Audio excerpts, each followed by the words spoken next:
Well, thanks for being with us today. Again, my name is Dan Brook, retired clergy and academic living here in Hudson now. We're sort of at a beginning stage of trying to conduct some interviews of local or area clergy. The reason we want to do that is because as you reflect on the history not only of the world but of our country, the role that religion has played in the lives of its inhabitants is fairly dramatic. It's considered one of the 5 social institutions around which human needs are addressed. And it serves a number of functions, one of which is developing a community spirit, one of which is helping to provide answers for many of the unanswerable questions of life. And one is providing for the common good, whether it's Christianity in the predominant case in our own country, or the Jewish tradition, or the Muslim tradition, or the Hindu tradition, or the Buddhist tradition. One thing we all share in common is a desire to be of help and aid to our fellow humans. And so in our own country, the religious community has been predominantly responsible for the establishment of schools and hospitals and orphanages and many of the public service institutions that we are so familiar with now. And toward that end, we just thought it's a good idea to offer some conversations to the community from various clergy people to get an understanding of the leaders that are available in the area that deal with the compelling issues of the lives of real people in this time. And so I'm privileged to introduce really the first in our series, new pastor, relatively new, about a year ago at Bethel Lutheran Church in Hudson, Wisconsin. Comes to us from Owatonna, where he was a pastor for somewhat over 20 years. Before that, in youth work, and a strong interest in community work and not only in the local area but throughout the world. And so it's my privilege, and I will ask him to introduce himself to you also, Reverend John Lestock from Bethel Lutheran in Hudson, Wisconsin. It's great to have you here. Thank you, Dan. It's good to be here. I appreciate the invitation. To get us going, because I think I forewarned you this was going to come. Yeah. One of your parishioners, when she found out we are going to have this conversation, came to me and said, would you just ask him one question? And the question is, how did you meet your wife? Oh, it's fairly uneventful, but we met at camp. She was the office woman or office girl at the time, and I was the program director. And we were working for Young Life, which is an outreach to high school kids. Mm-hmm. And that's the story. And we probably had a friendship and dated for close to 6 years before she finally said, let's move on with this. So, yeah, that's our story. And your children, do you want to share a little bit about how many you have and what they're doing these days? Sure. We have 2 boys. One is Martin, and Marty is a long-term sub-band director at a high school up in the Twin Cities right now, and that's been a very good experience for him. There's a real cultural diversity at that school, which he really loves and enjoys, and he's trying to share with them the gift of music. He also plays in a rock and roll band and works over at First Avenue on the side and just enjoys that immensely.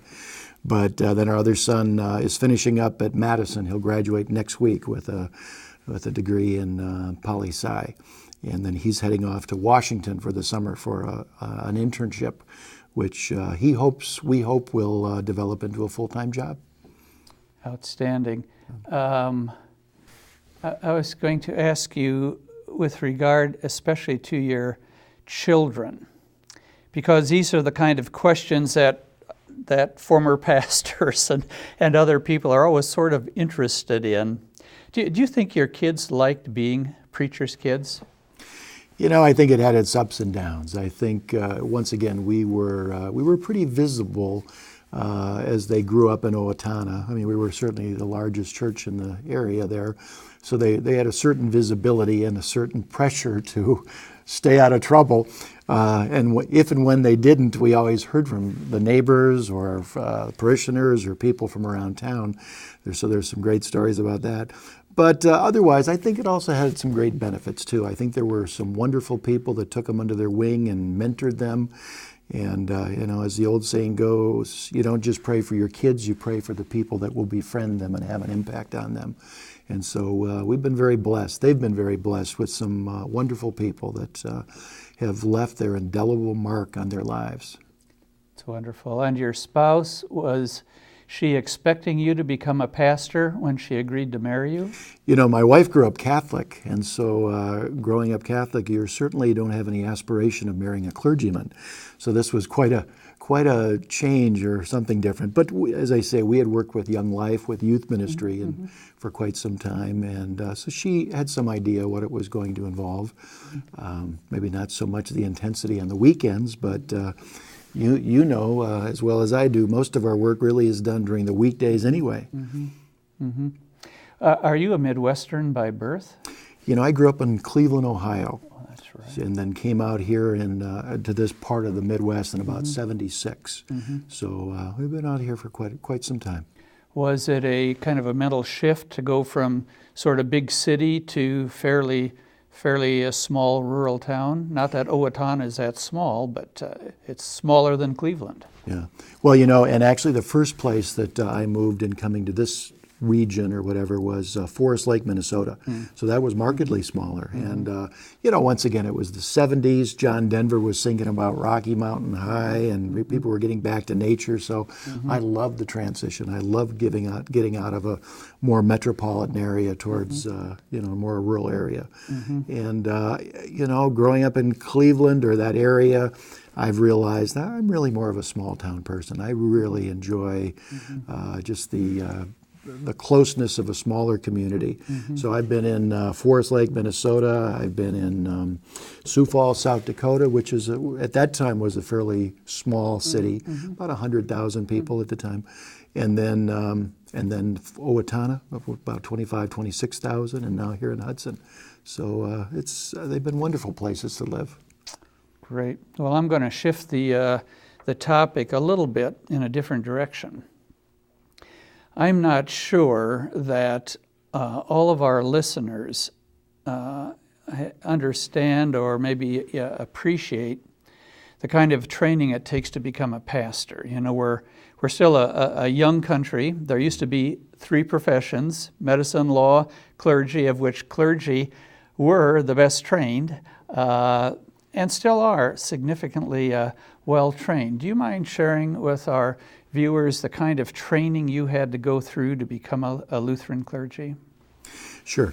You know, it's 4 years of college, an undergraduate degree, and it really doesn't always matter, at least within the Lutheran denomination, you know, what you majored in college. But then it's another 4-year commitment beyond that to graduate studies. And, you know, 2 years I went to Luther Seminary, and then a year off an internship. And interestingly, I served an internship down in Owatonna, where I later was called back to become a pastor. And then it's a final year then back at Luther as well. So, you know, by the time you're done, it's 8 years. And so it's a lot of time, and it's a few dollars. Some of your friends have shared the reality with me that you are an extraordinary guitarist. Do you ever wish you had joined John Denver instead of going to the seminary? You know, I'm not really that talented, and I'm certainly not extraordinary. I can hold my own with a little bit, but you know, growing up in Cleveland, it really was a strong music town. Once upon a time, there were more working bands, which means people making a living at music in Cleveland than there were in New York City, which says something about the music scene. So a number of my friends have gone off, and some of them have done quite well. I don't really regret not going in that direction. It's a tough life. And, you know, it's great to have music as an outlet and to enjoy it as a hobby, but when it becomes work, it loses a lot of its flavor. Mm-hmm. Well, as you look ahead to, this is going to be maybe a fairly difficult question. So you know what Bethel was when you got here a year ago. You know what it is now. 5 years from now, when I interview you again, and I ask you, what have you accomplished in the last 6 years? What do you hope to be able to tell me and others? Well, I would probably say what any pastor would hope or say or have a vision for. I mean, I would hope that Bethel continues to be a vital, growing, Spirit-filled congregation. And I would hope 5 years from now that we continue to have 2 locations. As you know, or many of the listeners may know, I mean, Bethel was originally a one-site downtown church that became landlocked and yet was growing by leaps and bounds. There was nowhere to move down there, so they bought another 40 acres up beyond Carmichael Road. And that site is going great guns these days. A lot of young families. We're setting up chairs every week. It's wonderful. In fact, to tell you the truth, we've already begun to outgrow that facility. But we need both locations right now. Mm-hmm. And I hope that 5 years from now, I hope that perhaps we've paid off that location up there and also added a second phase to it. But I also hope that we'll be able to keep our presence in downtown, in the historic district as well. Mm-hmm. I just think that's a strategic location. It's a beautiful area of town. Mm-hmm. There's a lot of history there. So those would be some major goals. I also hope that we will continue to reach out to the community and to the state, the region, the country, and the world in terms of outreach. We don't want to be inward looking and inward directed. We want to be outward directed. We want to be working with other denominations, other congregations. We want to be team players. So those are some, perhaps fairly lofty or ambitious goals, but that's where I hope we are 5 years from now. When we look at the past, when I first connected with Hudson, which is over 20 years ago now, a part of the history, I think, was slightly more vivid than it is now. There was the German Lutheran Church, which I served. There was a Swedish Lutheran Church, and there was the Norwegian Lutheran Church. Do you think those ethnic beginnings have significantly faded or really have any role much to play anymore in how we approach our congregational activities and faith? I do believe it's a new day, Dan. I do believe that perhaps a lot of the ethnic and even denominational background that was so prevalent for so many generations really has been diminished. That's not all good. That's not all bad. Mm-hmm. I really seem to believe that when people have a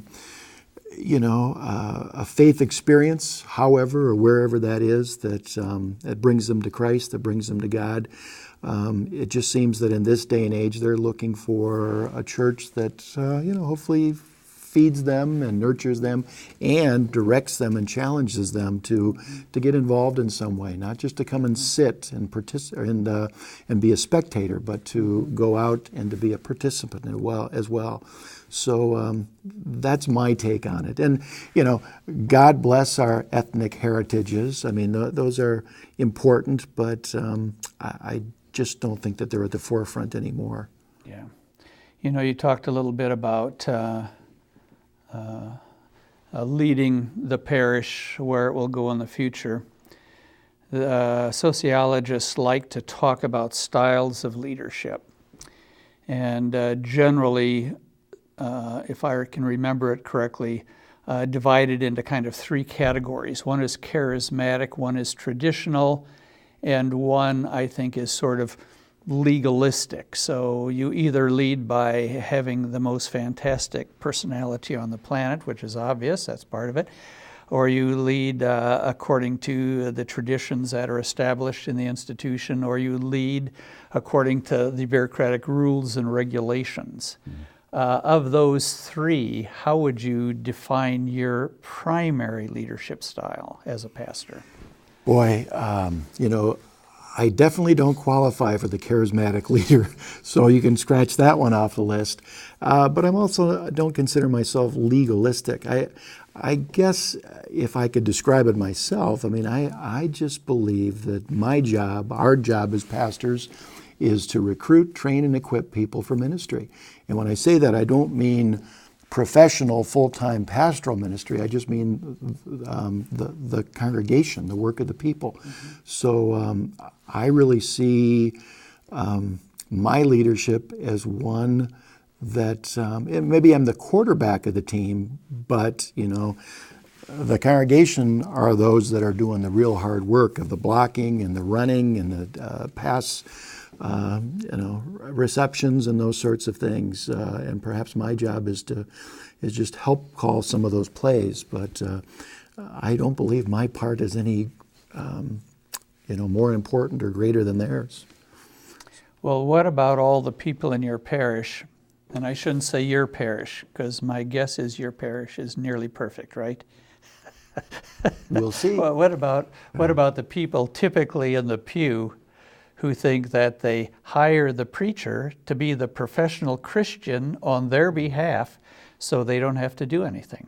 How do you overcome that sort of a mindset, assuming you agree that there are some people like that? Well, there probably are.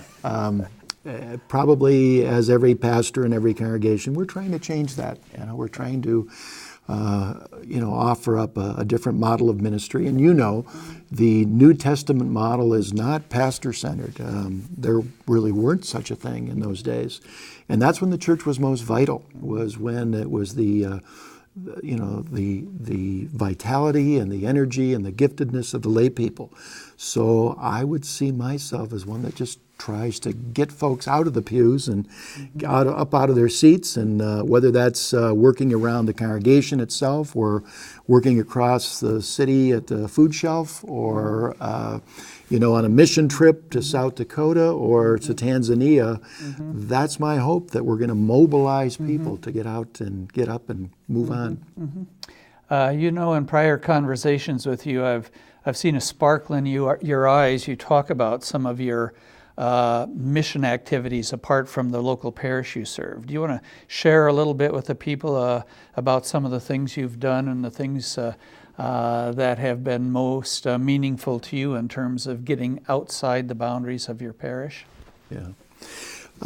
I've probably been most involved with two things through 22 years of ministry in Owatonna.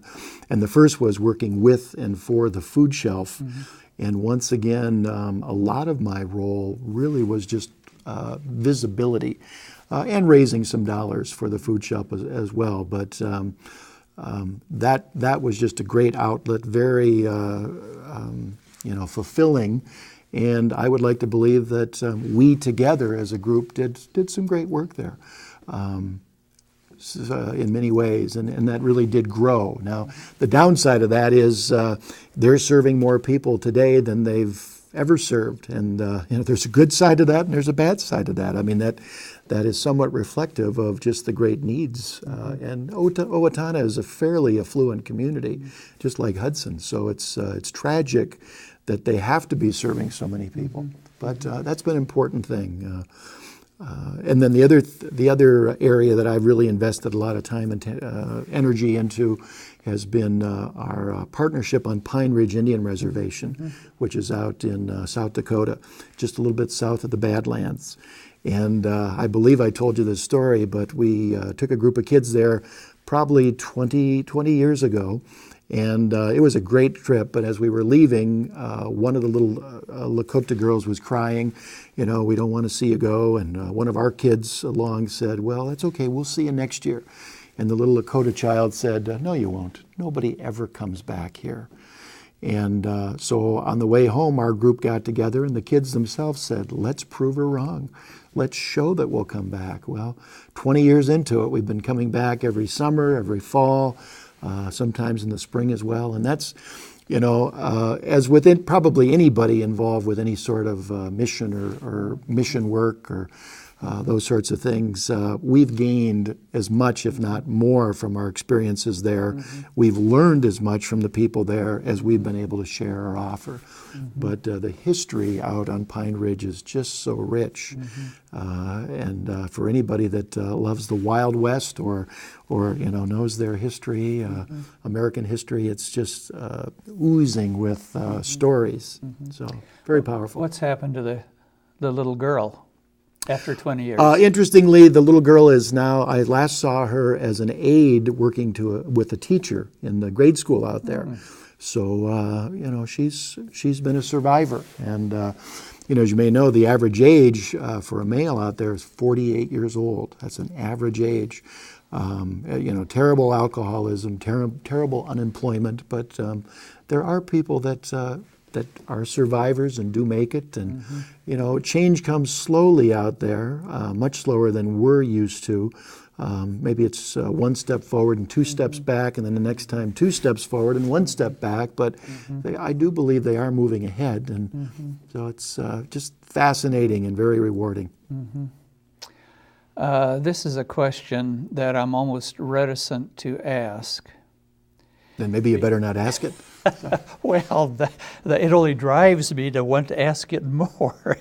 No, it's today, as we are taping this, the state of Minnesota, which is right across the river, is having a vote on whether or not to approve gay marriage. The House has, the Senate will vote this afternoon. How it will come out at this moment, we do not know.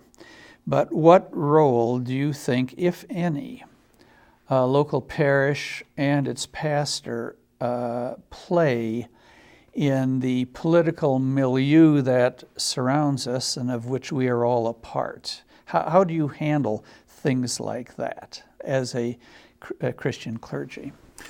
I think it's quite a hot potato. I think that it's a multi-layered issue. There are so many things up for grabs. There are so many things at stake with this. And I think there are very good and decent and committed Christian individuals on both sides of the issue. And I think that's the hard thing, in our polarized society for people to understand and to realize. We may disagree with each other, but that does not mean the other person is an enemy or is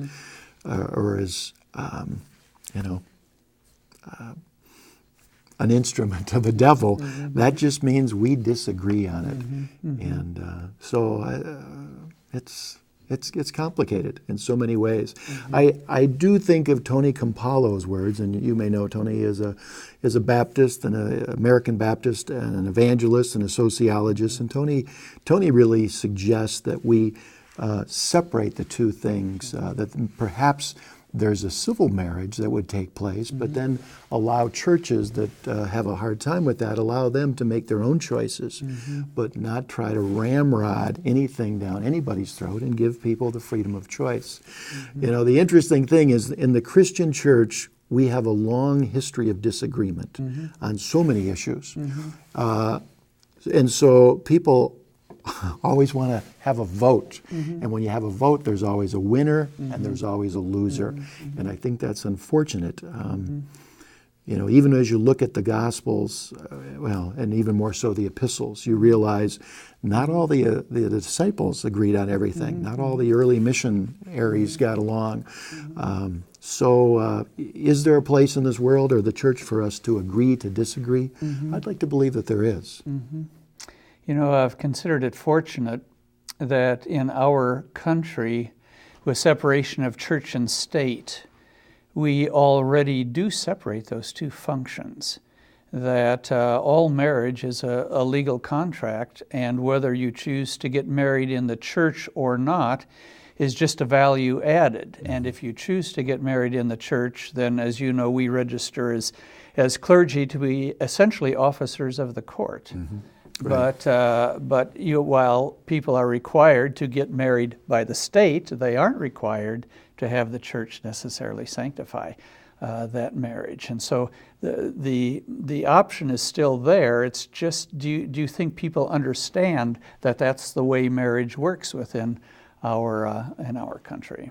I think some do and some don't. I mean, the truth be told, when it comes down to it, certainly there are those that choose to be married in a church with a pastor because it has great, faith importance to them. And I also believe that there are people that really probably are just more traditionalists and have just always felt, well, that's their image they've always had. They'd be married in a beautiful church someplace. But the faith dimension is not always there for some of those. So I think it's pretty divided.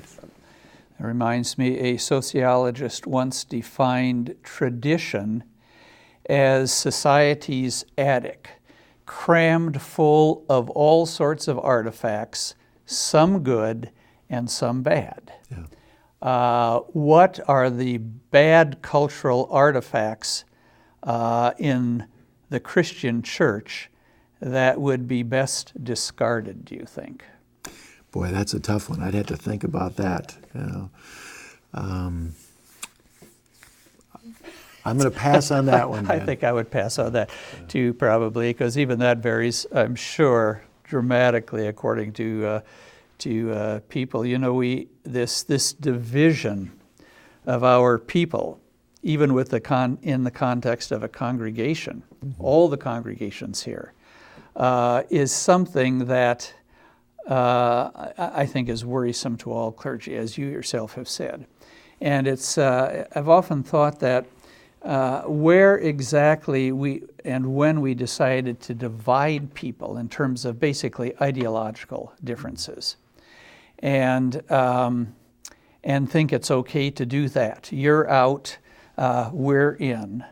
When, according to the Christian faith, the work of the Holy Spirit is always to include, invite, accept, lift up, and yet there are many churches that are following what I would call, and please argue with me if you disagree, the role of the Pharisee in the New Testament.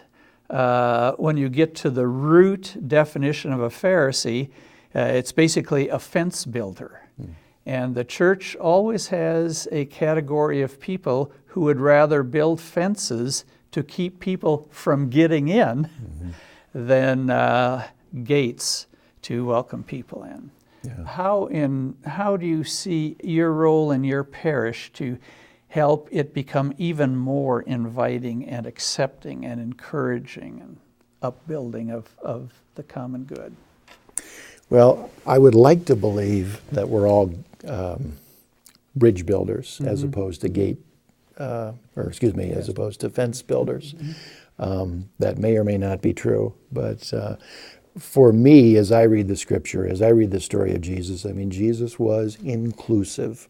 Jesus was one that opened his arms wide on a cross to include everybody. Those thieves, those sinners that were crucified next to him, as well as those that were cheering and jeering him as he was crucified. And his parting words were, "Father, forgive them. They don't know what they're doing."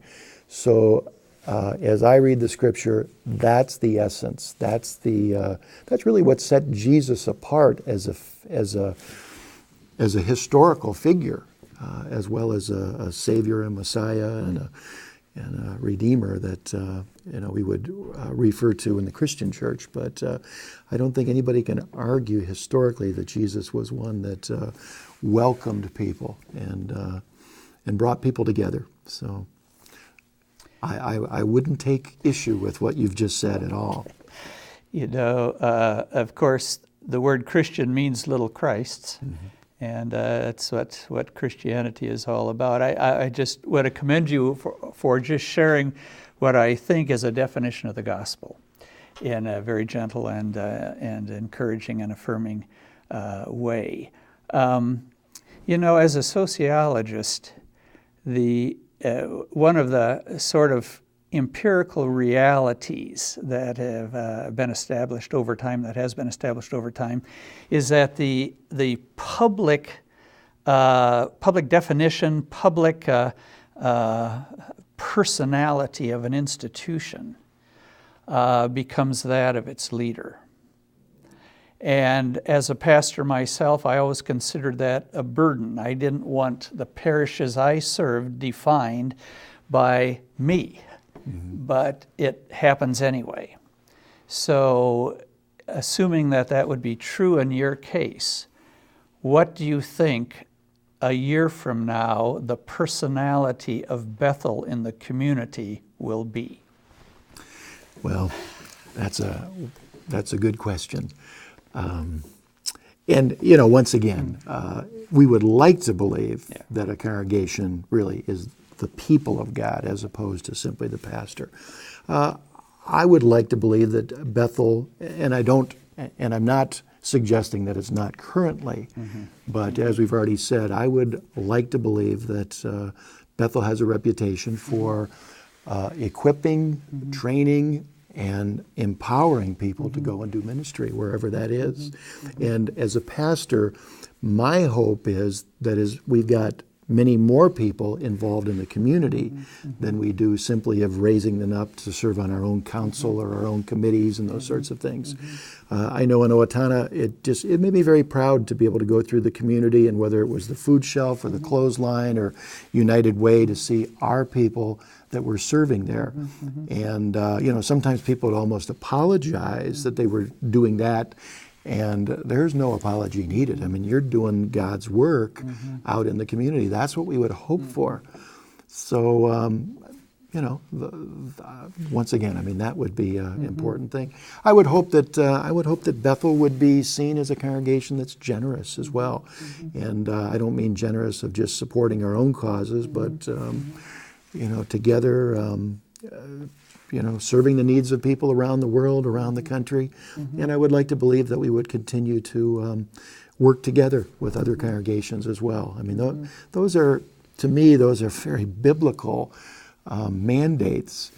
And so I hope that everybody will be a part of that. And now you're really in a transitional phase, and you've just recently, or are in the process of acquired through calling 2 other staff, clergy on staff. Do you want to talk a little bit about them? We had a congregational meeting and vote about almost a month ago, a little over a month ago now, and voted almost unanimously to call Ben and Alicia Hilding, a husband and wife who are just graduating this next week from Luther Seminary. Interestingly, I've known Alicia since he was a young child, because she grew up in the congregation that I served in Owatonna. Meanwhile, she married Ben Hilding, who grew up here in Hudson, and you know, his home church is Bethel. And so what are the chances of that? You know, just to add a few more things, Ben's mother has been serving on the staff here at Bethel, and Alicia's mother was our full-time parish nurse on our staff down in Owatonna. So I do feel like I know the families fairly well. They're wonderful people, wonderful faith backgrounds, wonderful work ethic. And, you know, I've always said, in bringing people onto a ministry staff, you know, you're always looking for 4 things. Competence, which Ben and Alicia have; character, which they certainly have, and a deep and strong faith; chemistry, being able to work together with other people, and that's certainly true with our staff and with our congregation. And then the other thing would be cultural understanding. And I think they've got that. So they fit the bill in so many ways, and they're just talented kids. In looking at their resumes, so to speak, you know, even as what will be newly seminary graduates, it's amazing that what these young people have done in their short 25, 26 years now. So we're very excited about that, and we think that they, you know, Ben will be serving with youth and families in that direction. Alicia will be serving with as an associate pastor with a focus in 3 areas, and one would be adult discipleship and adult education. One would be small groups and multiplying those, as well as prayer ministry and involving more and more people in prayer life of the congregation. So it's an exciting future. And when do they begin? Well, they'll officially begin in mid-June, and then they will actually not be installed and ordained till that first weekend of July. But they'll be with us here very soon. To sort of move in the direction of wrapping this up, having been here for about a year now, how would you define the community of Hudson, the things you expected and the things you didn't expect about living and working here for a year now? I'm still trying to formulate that, Dan. In fact, I just was meeting with a friend over lunch and just mentioned, I've been here eight months, and it may be a little early to tell, but I would say this is a wonderful community, a vital community, a growing community.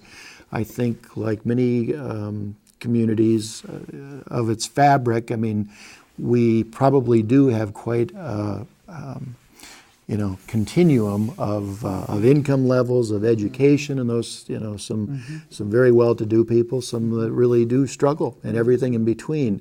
It's interesting having a small-town flavor over here, at least Hudson proper that grew up as a small town, and now it's expanding so much there to, the east. And yet, right across the river, there's the metropolitan area. So it's... as I say, I'm still probably figuring things out. It's a small town, but it's not. In many ways, it's the best of both worlds. But as part of that, I think there's perhaps growing pains both ways. So that would be my take. And in terms of the faith community, we seem to have plenty of churches here, plenty of denominations, and there seems to be more coming in too. So. I just hope together we can mobilize the Christian community and make a difference in the world. Well, it's been a delight conversing with you. Well, thank you. And you obviously are a great new asset to the community. We wish you every blessing in your future ministry here, and by God's grace, maybe a few years down the line we can do this again and recover the past from a little different perspective. Anyway, thank you super much, and thank you for watching us. And thanks so much. We hope you'll also tune in for our next conversation with clergy in the St. Croix area. Thank you, Pastor Lestock. Really appreciate it. Thank you, Dan. Thank you. Yep. Bye-bye. Blessings.